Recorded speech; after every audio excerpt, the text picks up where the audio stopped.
이것은 스승의 목소리이다. 외침과 어루만짐이다. 이 목소리가 회개하기를 원치 않는 사람들에게 말할 때에는 외침이 되고, 비록 불완전하더라도 하느님과 그분의 말씀을 찾아내려는 착한 뜻을, 하느님과 그분의 말씀을 찾아낸 다음에는 자기를 거룩하게 하려는 착한 뜻을 가진 사람들에게 말할 때에는 어루만짐이 된다. 이 사람들에게는 말씀이 친구의 어루만짐이 되고 예수의 축복이 된다. 203. 나는 세상의 빛이요. 504. 1946년 9월 28일. 예수께서는 아직 예루살렘에 계신다. 그러나 성전 안에 계시지는 않다. 그렇지만 분명히 동네만큼이나 큰 구내에 있는 그 많은 방 중에 하나인 잘 꾸며진 넓은 방 안에 계신다. 그곳에 들어오신 지가 얼마 되지 않는다. 예수께서는 아마 모리아 산에 불고 있는 찬 바람을 막아들이기 위하여 들어오시라고 권한 사람 곁에서 아직 걷고 계신 중이다. 예수 뒤에는 사도들과 제자 몇 사람이 걷고 있다. 몇 사람이라고 말한 것은 이사학과 마르지암 외에 요나타가 있고, 선생님 뒤에 들어오는 사람들 가운데에는 며칠 전에 제자가 되고 싶다고 선생님께 말씀드린 그 레위족의 신관 즈가리아가 있고, 또 제자들과 같이 있는 것을 이미 보았지만 이름은 알 수 없는 다른 두 사람도 있기 때문이다. 그러나 호의를 가진 그들 가운데에는 의례 있는 비련적이고 불가피한 바리사이파 사람들도 있다. 그들은 사업 이야기를 하려고 우연히 거기 온 것처럼 거의 문지방에서 걸음을 멈추었지만 들으려고 그곳에 온 것이다.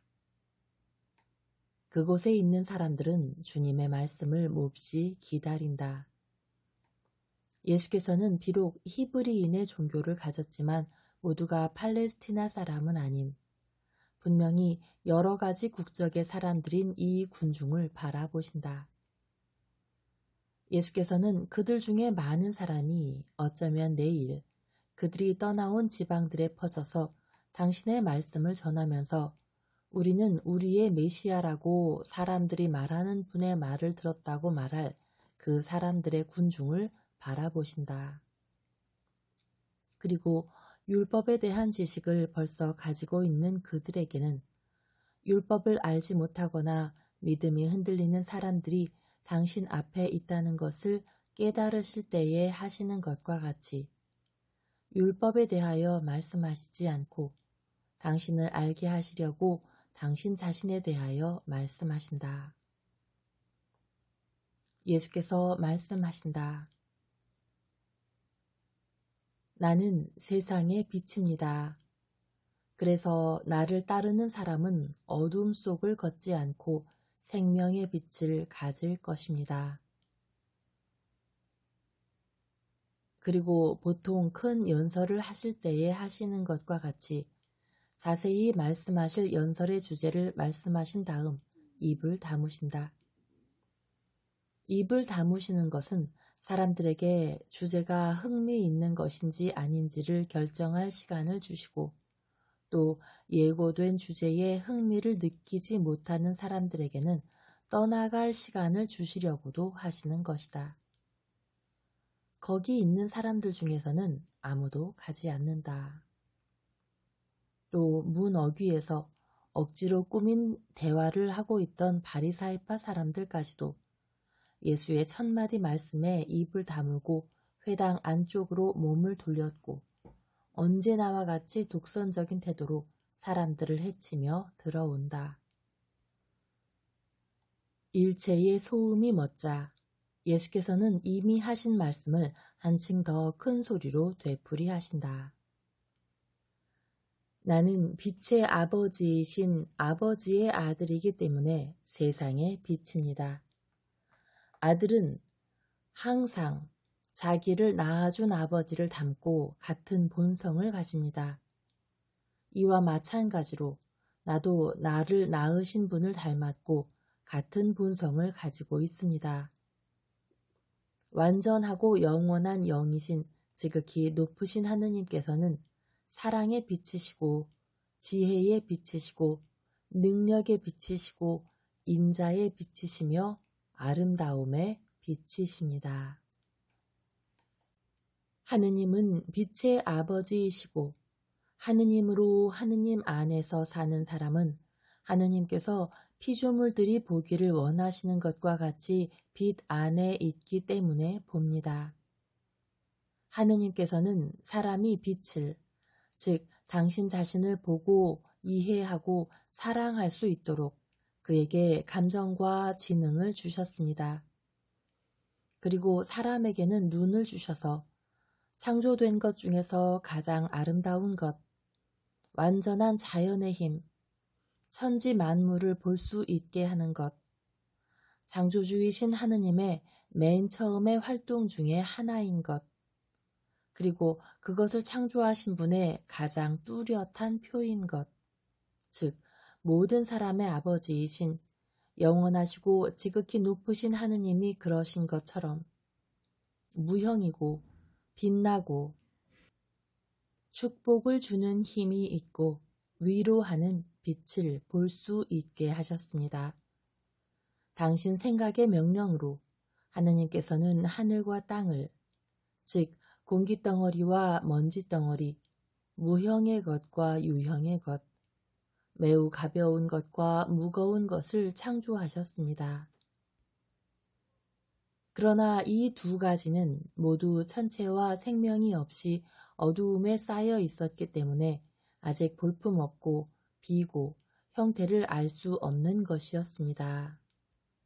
그러나 땅과 하늘에 그것들의 참 모습을 주어 창조 사업의 계속에 알맞은 아름답고 유익한 두 가지를 만들기 위하여, 그러니까 땅과 하늘에 그것들의 참 모습을 주기 위하여 우주에 계시던 하느님의 영께서 외치셨는데 그것이 말씀이 처음으로 나타나신 것입니다. 빛이 생겨라 하고.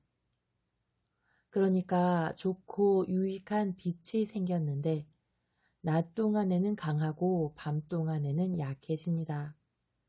그러나 시간이 존재하는 한 그 빛은 없어지지 않을 것입니다.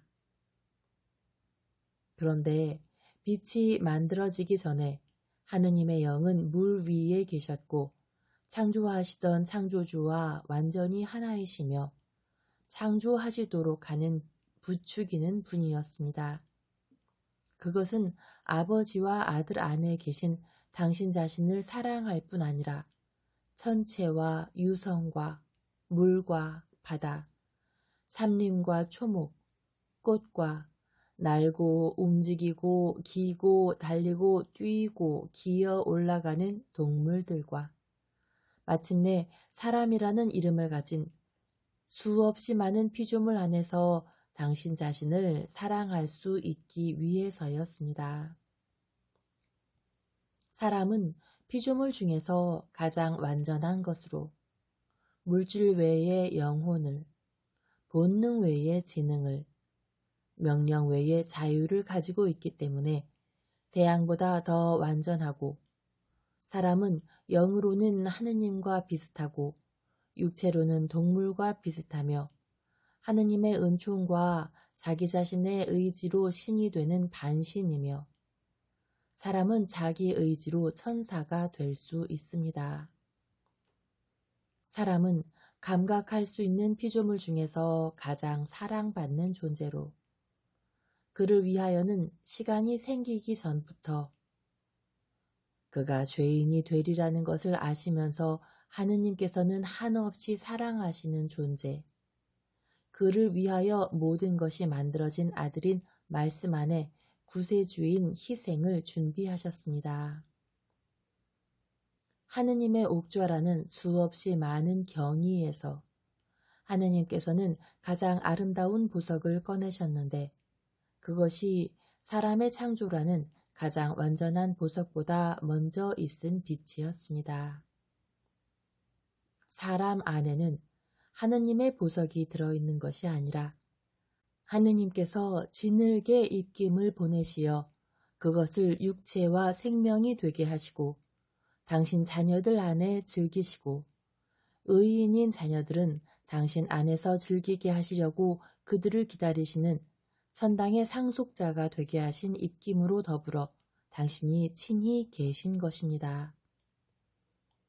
창조의 시초에 하느님께서 당신이 만드신 것들 위에 빛이 있기를 원하셨고 빛을 만들기 위하여 당신의 말씀을 쓰셨고 하느님께서 더 많이 사랑하시는 사람들에게 당신을 가장 완전히 닮은 것, 즉 빛을, 즐거운 물질적인 빛과 지혜롭고 거룩하게 하는 무형의 영적인 빛을 주셨는데 당신 사랑의 아들에게 당신 자신인 것을 주시지 않을 수가 있었겠습니까?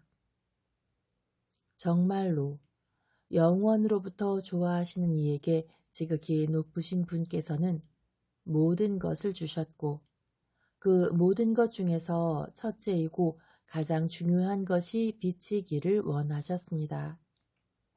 그래서 사람들로 하여금 하늘에 올라가기를 기다릴 것 없이 삼위일체의 경의를, 즉 하늘에서 지극히 복된 합창단들이 노래하게 하는 것, 빛이신 하느님을, 천당을 채우고 하늘에 있는 모든 이의 더 없는 행복이 되는 빛을 보는 데에서 천사들에게 오는 마음을 사로잡는 기쁨의 조화 때문에 노래하는 것을 알게 하셨습니다. 나는 세상의 빛입니다. 나를 따르는 사람은 어두움 속을 걷지 않고 생명의 빛을 얻을 것입니다. 형태가 정해지지 않은 땅을 비춘 빛이 초목과 동물들을 위한 생명을 허락한 것과 같이 내 빛은 영들에게 영원한 생명을 허락합니다. 나는 빛이므로 여러분 안에 생명을 만들어내서 보존하고 발전시키며 그 안에서 여러분을 새로 만들고 변화시키고 지혜와 사랑과 성화의 길로 해서 여러분을 하느님의 집으로 데려갑니다. 자기 안에 빛을 가지고 있는 사람은 그의 안에 하느님을 차지합니다. 빛은 사랑과 하나인데 사랑을 가진 사람은 하느님을 차지하기 때문입니다. 자기 안에 빛을 가지고 있는 사람은 그의 안에 빛을 가지고 있습니다. 하느님께서는 당신의 지극히 사랑하는 아들을 받아들이는 곳에 계시기 때문입니다. 당신은 이치에도 닿지 않는 말을 하고 있군요. 하느님이 어떠시다는 걸 누가 봤습니까? 모세조차도 하느님을 보지 못했습니다. 과연 호렙산에서 누가 타오르는 덤불숲에서 말하는지를 알자마자 모세는 얼굴을 가렸습니다. 또 다른 때에 여러 번도 눈부신 번갯불 사이에서 하느님을 볼 수가 없었습니다. 하느님이 말씀하시는 것을 듣기만 한 모세의 얼굴에는 빛나는 빛이 남아 있었지요. 그런데 당신은 얼굴에 어떤 빛을 가지고 있습니까? 당신은 당신들 가운데 대부분이 그런 것처럼 얼굴이 창백한 아주 볼품없는 갈릴레아 사람이라고요. 당신은 피로하고 야윈 병자입니다. 정말이지 만일 당신이 하느님을 받고 하느님께서 당신을 사랑한다면 지금 당신이 이렇게 다 죽어가는 사람 같아 보이진 않을 거라고요. 당신 자신도 가지지 못한 생명을 주고자 한다고요? 그러면서 그들은 빈정거리는 동정으로 고개를 내젓는다. 하느님은 빛이시고 나는 하느님의 빛이 어떤 것인지를 압니다. 아이들은 아버지를 알고 각자는 자기 자신을 알기 때문입니다. 나는 내 아버지를 알고 내가 누구인지를 압니다. 나는 세상의 빛입니다. 내 아버지께서 빛이시고 내게 당신의 본성을 주시면서 나를 낳으셨기 때문에 나는 빛입니다. 말은 지성이 생각하는 것을 표현하기 때문에 말씀은 생각과 다르지 않습니다. 또 그뿐 아니라 당신들은 예언자들을 알지 못합니까? 에제키엘과 특히 다니엘을 기억하지 못합니까? 짐승 4마리가 끄는 수레 위에서 그가 그 환시에서 본 하느님을 묘사하기 위하여 에제키엘은 이렇게 말합니다. 옥좌 위에는 사람의 모습과 비슷한 모습을 가진 어떤 분이 있었는데 그분에게서와 그분 주위에 불같이 보이는 꿀빛같이 노란 호박 같은 것이 보였고 그분의 허리의 위아래에는 빙 돌아가며 반짝이며 비 오는 날 구름 가운데 만들어질 때의 무지개의 모습을 가진 일종의 불 같은 것이 보였다. 빙 둘러있는 그 찬란함의 모습은 이런 것이었다. 또 다니엘은 이렇게 말합니다. 나는 바라보는데 골몰하고 있었는데 마침내 사람들이 옥추화를 설치하고 나이 많은 노인이 앉으셨다. 그분의 옷은 눈같이 희었고 그분의 머리카락은 눈부시게 하얀 양털 같았고 그분의 옥좌는 활활 타는 불꽃이었으며 그분의 옥좌의 바퀴들은 타오르는 불이었다. 불로 된 강이 그분의 얼굴 앞으로 빨리 흐르고 있었다. 하느님은 이러하시고 내가 당신들을 심판하려고 올 때에 이러할 것입니다. 당신의 증언은 가치가 없습니다. 당신은 당신 자신에 대해서 증언을 하고 있으니 말이지요. 그러니 당신의 증언이 무슨 가치가 있습니까? 우리가 보기엔 그 증언은 참된 것이 아닙니다. 비록 내가 나 자신에 대해서 증언을 하더라도 나는 내가 어디서 왔고 어디로 가는지를 알고 있기 때문에 내 증언은 참된 것입니다. 그러나 당신들은 내가 어디에서 왔는지도 어디로 가는지도 알지 못합니다. 당신들은 당신들이 보는 것에 대한 지혜를 가지고 있습니다. 이와 반대로 나는 사람에게 알려지지 않은 모든 것을 알고 있고 그것을 당신들도 알게 하려고 왔습니다. 그렇기 때문에 나는 빛이라고 말했습니다. 빛은 어두움으로 가려져 있던 것을 알게 하니까요. 하늘에는 빛이 있습니다. 땅에서는 주로 어두움이 지배하고 있고 어두움은 사람들의 정신을 미워하고 사람들이 영원한 진리와 다른 진리들을 알아 거룩하게 되는 것을 원치 않기 때문에 사람들의 정신에 진리들을 가려놓습니다. 그래서 이 때문에 즉 당신들이 빛을 가지도록 따라서 생명을 가지도록 하게 하려고 내가 왔습니다. 그러나 당신들은 나를 받아들이고자 하지 않습니다. 당신들은 알지 못하는 것을 판단하고자 하는데 그것을 당신들은 판단할 수가 없습니다. 그것은 하도 당신들을 초월하는 것이고 그것을 정신의 눈과 믿음으로 길러진 겸손한 정신으로 자세히 살펴보지 않는 사람은 아무도 이해할 수 없기 때문입니다. 그러나 당신들은 육체에 의해서 판단함으로 올바르게 판단할 수가 없습니다. 이와 반대로 나는 판단하지 않을 수만 있으면 아무도 판단하지 않습니다. 나는 당신들을 자비를 가지고 바라보고 당신들이 빛을 받아들이도록 당신들을 위해 기도합니다. 그러나 내가 정말로 판단해야 할 때에는 내 판단이 참된 것입니다.